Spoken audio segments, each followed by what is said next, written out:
Good afternoon, Professor Asma. We are talking about the solar panels on tracker. Our group is conformed by who is talking right now, Juan Sebastián, Abelardo, and Fernando Salas. Our project consists of the design of a controller that will be responsible for helping the solar panel to maintain the operation of the peak, such that it occurs when the sun is aligned with the radiation is intense as possible. It should be noticed that the voltage is proportional to the solar radiation and also with the electrical power produced. This peak performance is intended to be maintained through rotating the panel through an axial rotational axis. Also, on the right-hand side of the slide, we can observe the model of the solar panel that is made up of an actuator, and that will be the motor, and the panel that will be considered as the plant. During the development of the investigation, we will have as a goal of the design of the controller to the method of Seiler and Nicholson, and also to the MATLAB algorithm. In these slides, we can look the motor model along with the open loop block diagram. As I said before, it's conformed by the motor and the panel, or in other words, by the actuator and the plant. Once we have the open loop diagram, we proceed to reduce the diagram to find the function transfer, from where we were able to find the poles and zeros, showing all the poles are located along of the line hand side of the graphic, meaning that the function is stable. Also, we were able at the end to find the block reduction. We obtained the transfer function, which in this case is a third order function. Also from here, we were able to obtain the damping radio and also the system frequency. Here we can observe the response of the system through a step function. And as the poles showed before, the system is stable, but also we can note that the system requires an amount of time to be stable. Now, I will talking about the Ziegler and Nichols PID controller. Ziegler and Nichols proposed a numerical model to design a PID controller, which is defined by the following transfer function.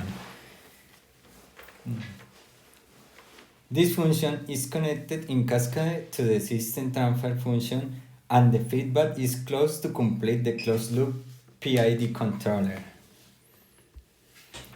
Then, using the Ziegler and Nichols method, we can calculate the PID parameters. So, Ziegler and Nichols method state that the constant Ti should be infinite and the constant Td should be 0. In that way, we can just to calculate Kp using the Roth-Hurwitz method. And by last, obtaining Kp, we can calculate the constant of the PID controller. In the next step, we have calculated the roll locus of the complete system, where we can see where are located the zeros and poles of the system. From this, we can deduce that the control is stable, and looking where the poles can be moved, the function cannot become unstable in any moment. Now, using a Simulink, we can calculate the step response of the function.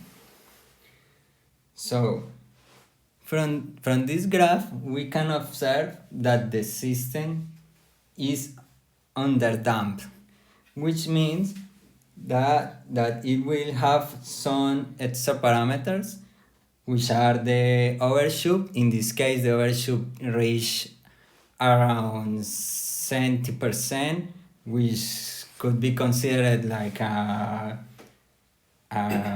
great value or big value. So this defines that the controller doesn't have a good performance, but the settling time is in around the millisieverts of the seconds, which is good, but it is also an approximation of the system. So a continuation will be presented another method.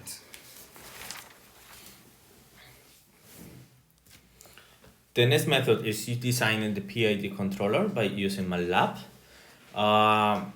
Basically, in this part, we are using the Simulink, and in order to design the PID controller, we are using the function PDS, which is connected in cascade to the transfer function. Then, in order to obtain the control parameters, we have to go to the PDS, to the PID controller, the block parameters. Sorry. The next step is to the next step is to calculate the controller parameters. Which, in order to do it, we have to press the button in the window where the block parameters for the PID controller are. The main goal of doing this is to calculate the parameters controller, which is the ones that we can see it in the table on the top, which is the PIDN, P for proportion, I for integrative, D for derivatives, and N is the filter coefficient. As well, we are getting the performance of the controller, which is the rise time, setting time, overshoot, and peak. With all the parameters, the controller parameters are then replaced in the equation for the controller transfer function.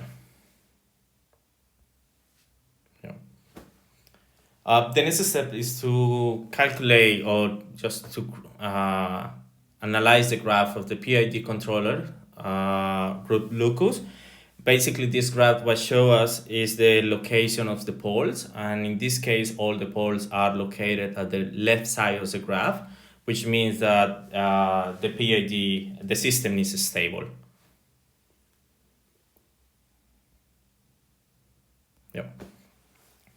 The next part, there are two graphs. One, the graph at the left side is the one using the PID controller designed in MATLAB. So we can see the parameters that we calculated before, which is the setting time and the overshoot. The setting time is 0.0356 seconds and the overshoot is 10.4%. And in the right side is the comparison between the graph using MATLAB and also using the methods of Ziegler and Nicholson. And we can see the difference between them. For example, the graph, the response by using the Ziegler and Nicholson method, the overshoot is higher and the settling time is shorter compared with the method using MATLAB.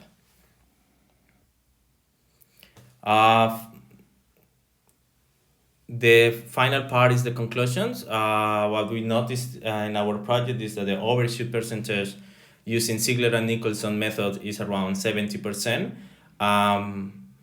while using MATLAB method is 10%. The same for the settling time. In using MATLAB method, the setting time is a little bit longer compared with the Ziegler and Nicholson method. As a conclusion, these values can be selected according any controller specification by changing the PID constant values. That means that both methods are good starting point to design any controller. Thank you.